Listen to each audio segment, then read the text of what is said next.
One of the things that I think sapped a lot of my strength as a caregiver was guilt.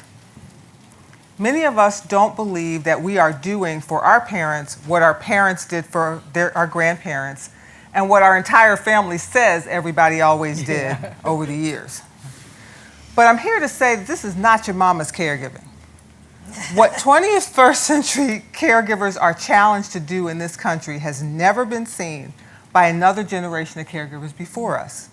But my mother was sick for 10 years.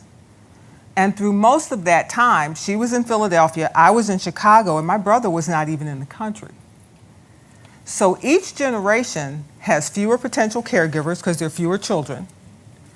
People are sicker for longer periods of time, and the caregivers live around the country, not around the corner. So the fact that we were encouraged to lead examined lives has very strong ramifications for those of us who are poised to do something new in our culture.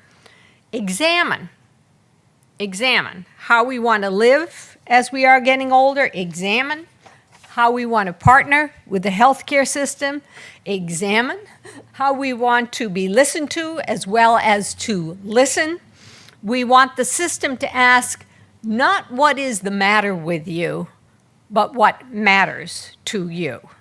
If we want to transform something as huge as the culture, we're going to have to think big.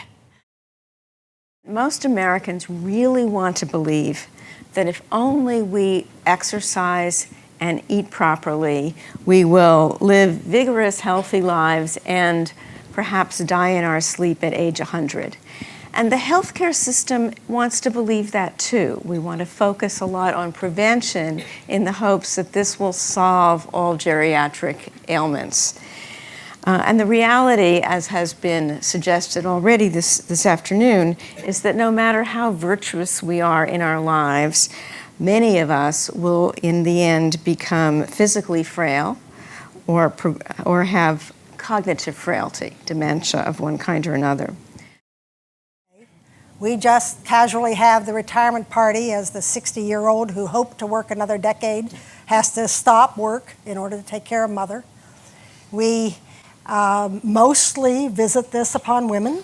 So we will live our most expensive period of time in the last 10th of our lives. And we won't have saved for it.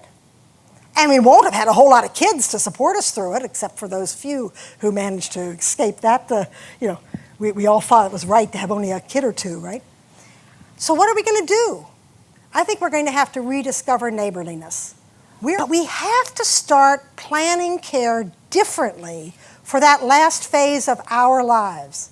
It's us. It's not somebody else. It's not those expensive old geezers. It's us in 20 years or 40 years or whatever number of years you have before you get to your frailty.